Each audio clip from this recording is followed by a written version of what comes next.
Assalamualaikum warahmatullahi wabarakatuh. Selamat pagi, hari ketiga pelaksanaan Smart Train 2021. Dan saya ditugaskan oleh panitia untuk memberikan materi di hari ketiga ini tentang Pancasila di mata pelajar. Nah, tentu saja dari judulnya saja, dari temanya saja sudah jelas bahwa yang harus memberikan materi itu kalian gitu ya. Tapi karena kondisi jaringan dan kuota tidak mungkin kan, maka pertemuan kali ini saya mulai dengan pengantar saja dari saya. Nanti Pancasila di mata pelajarnya akan bisa kalian tuliskan dalam bentuk tugas yang nanti akan saya sampaikan di beberapa menit ke depan. Kalau kita mencoba untuk membuka kembali buku-buku sejarah tentang perjuangan kemerdekaan, Indonesia ini merdeka tanggal 17 Agustus 45, semua sudah tahu. Ternyata setelah saya buka di kalender Hijriah itu 17 Agustus 45 bertepatan dengan tanggal 9 Ramadan. Nah, artinya kita merdeka bulan Ramadan. Apa kaitan dengan Pancasila? Pancasila itu termuat dalam konstitusi yang disahkan sehari setelah proklamasi. Artinya Pancasila juga disahkan pada tanggal 10 Ramadan. Jadi bulan ini bagi Indonesia sangat penting, sangat syarat dengan sejarah perjuangan, sangat wajib untuk diingat bahwa bulan suci Ramadan ini bukan hanya bulan yang penting bagi umat muslim, tapi bagi Indonesia secara umum ini adalah bulan di mana kita berhasil mendapatkan kemerdekaan, juga kita memiliki konstitusi yang di dalamnya memuat dasar negara Pancasila. Itu yang pertama. Yang kedua, belakangan kita sering dengar ada orang mempertentangkan Pancasila dengan Islam. Apakah bertentangan? 4 dari 9 perumus Pancasila itu adalah tokoh-tokoh Islam. Satu ada Haji Agus Salim. Siapa yang belum pernah dengar Haji Agus Salim? Dia adalah kepala atau ketua Sarekat Islam yang kedua, organisasi Islam, dan sangat berpengaruh karena menjadi awalan organisasi Islam yang mulai memperhatikan persatuan nasional menuju kemerdekaan gitu ya. Yang kedua adalah Kiai Haji Wahid Hasyim. Kiai Haji ini adalah ayah dari Presiden keempat Indonesia, Kiai Haji Abdurrahman Wahid, yang kita kenal akrabnya adalah Gus Dur, dan merupakan anak dari pendiri Nahdlatul Ulama, yaitu Kiai Haji Hadratus Syekh Hasyim Asy'ari. Dan ini tidak ada orang meragukan ya. Orang-orang Nahdlatul Ulama pasti kenal beliau. Kemudian yang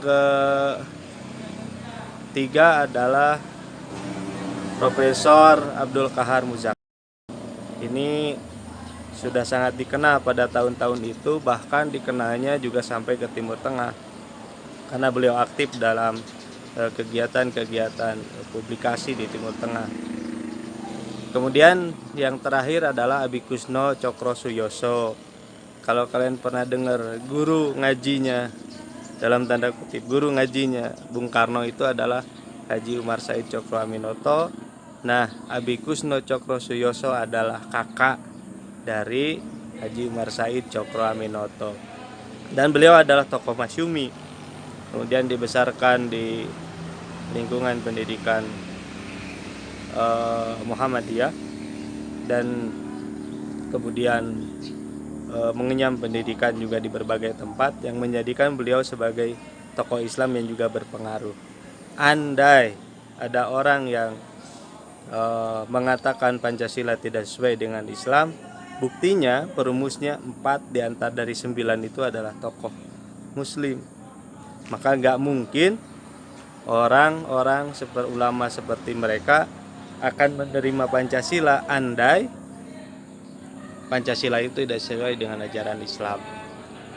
Itu yang pertama. Yang kedua, secara nilai, Islam itu nilai-nilainya, sebagian nilainya justru ada dalam Pancasila. Sila pertama ketuhanan. Kalian puasa haus-haus, jam segini lihat iklan marjan, luar biasa godaannya. Tapi kalian tahan. Kenapa? Karena punya iman kan. Iman kepada siapa? Kepada Tuhan tentu saja. Kalian wudhu, ada nggak yang kepikiran ketika kumur-kumur airnya tidak dikeluarkan? Pasti tidak ada. Dan itu hanya bisa dilakukan oleh orang yang beriman. Nah, sekarang coba bayangkan, air itu halal. Air untuk wudhu itu halal sebenarnya untuk diminum. Tapi untuk yang halal itu kita tahan. Bayangkan kalau orang bisa menahan untuk yang halal, pasti untuk yang haram dia tidak akan pernah mau. Itu yang ke sila pertama. Sila kedua tentang kemanusiaan yang adil dan beradab. Muslim itu tidak sulit mencari figur. Tidak sulit mencari figur karena Rasulullah Muhammad Shallallahu Alaihi Wasallam adalah figur sempurna yang jadi teladan karena akhlaknya yang luar biasa. Bahkan beliau diutus untuk menyempurnakan kemuliaan akhlak. Dan kita orang Indonesia itu menjadikan sila keduanya itu berbunyi kemanusiaan yang adil dan beradab. Artinya kalau ini digali dari budaya bangsa Indonesia, berarti pada tahun-tahun itu orang Indonesia itu sudah menjadi orang yang memiliki kemanusiaan yang adil dan beradab. Adil itu tempatkanlah pada tempatnya segala sesuatu. Ada koruptor nyuri uang bansos, dia tempatkan uang bansos di kantong celananya, di kantong bajunya, itu kan artinya tidak bisa berlaku adil terhadap amanah yang diberikan kepadanya. Nah, adil juga dalam banyak hal. Kalian buang sampah pada tempatnya itu adil. Kalian belajar ketika waktunya belajar itu adil. Kalian melakukan sesuatu tepat pada yang seharusnya, itu pun sudah melakukan adil. Kita harus biasakan itu ya. Kemudian yang beradab, punya adab, belajar ada adabnya, bergaul kepada orang lain, orang tua, teman, guru itu ada adabnya, dan lain sebagainya.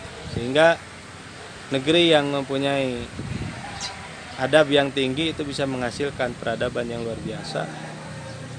Dan adab itu kalau dibentengi dan dijiwai oleh ketuhanan, maka adabnya itu akan menjadikan adab yang sangat luhur ya.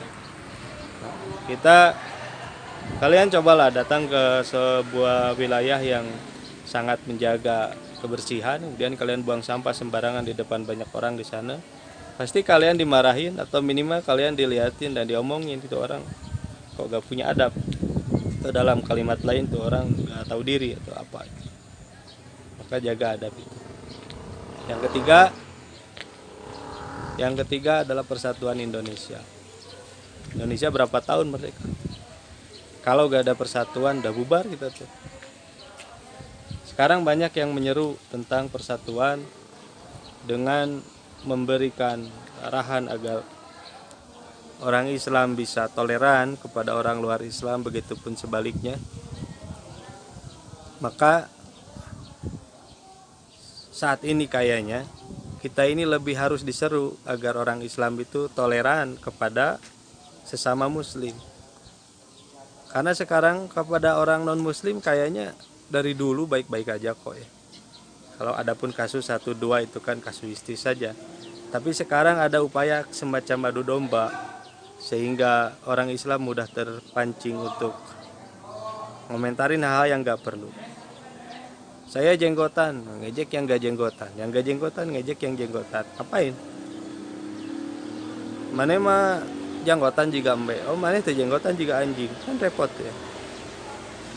kamu sarungan kayak orang sunatan, kamu gak sarungan kayak orang gak tahu adat istiadat. Oh, wah, macam-macam itu dan lain sebagainya. Yang cadaran diejek sama yang gak cadaran, yang pakai jubah diejek, yang nggak pakai jubah ngejek juga yang nggak pakai jubah, celana cingkrang, celana panjang, saling ejek. Itu hal-hal yang nggak penting sebetulnya, tapi sekarang terus diangkat seolah-olah itu masalah yang besar, padahal di lingkungan masalah di luar hal seperti itu ada hal yang lebih substantif untuk dibahas. Jadi jangan terpancing untuk ngejekin orang, jangan terpancing untuk menghina orang, jangan terpancing untuk husnuzon, untuk suuzon, maaf, kepada orang lain. Karena antar sama muslim itu harus bersatu, karena Indonesia mayoritas muslim. Maka kalau muslimnya bersatu, Indonesia itu masa depannya kayaknya cerah itu ya. Kemudian sila keempat, di sana ada kalimat dipimpin oleh hikmah dan kebijaksanaan. Hikmah kebijaksanaan. Orang baru punya hikmah dan kebijaksanaan tuh kalau dia punya ilmunya, kemudian dia punya kedewasaan dalam menerapkan ilmunya, itu orang bisa bijaksana. Maka untuk mencapai itu jangan lelah-lelah belajar, biar jika lagi muda kita habiskan waktu untuk belajar peluh gitu ya. Kadang stres, kadang pusing, guru ngasih tugas macam-macam gitu ya.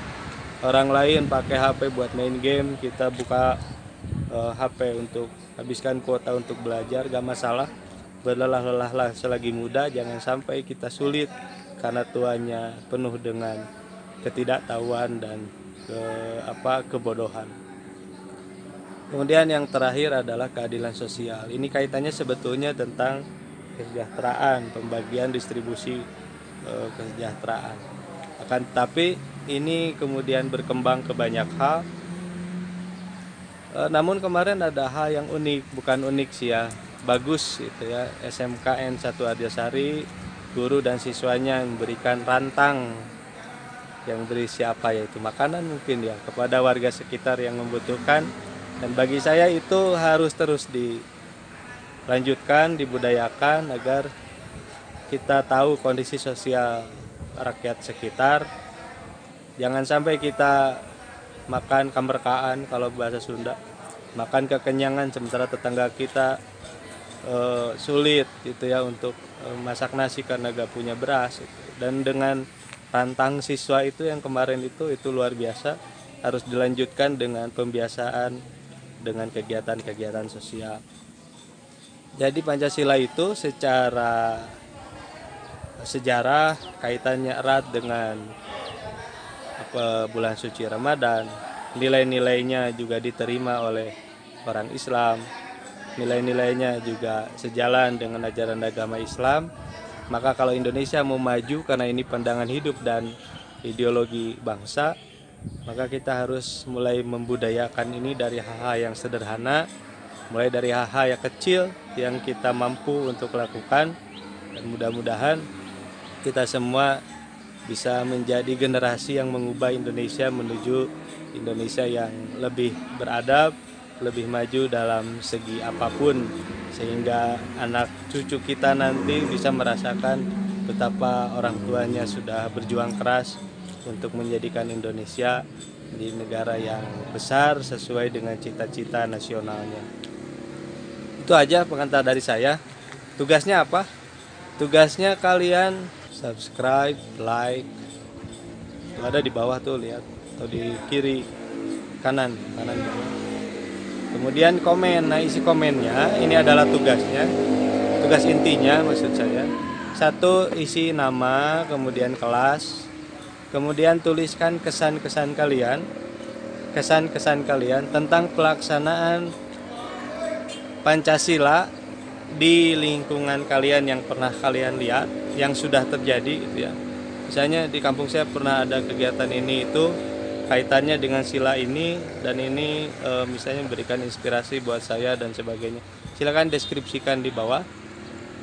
Kemudian nanti kehadiran kalian akan dicatat dengan melihat komen-komen itu ya. Jadi wajib menyertakan nama dan kelas, kemudian kesan-kesannya tentang pelaksanaan Pancasila yang terjadi di lingkungan kalian. Demikian yang bisa saya sampaikan di pertemuan kali ini. Nanti saya catat siapa saja dan bagaimana pelaksanaan tugasnya. Terima kasih. Assalamualaikum warahmatullahi wabarakatuh.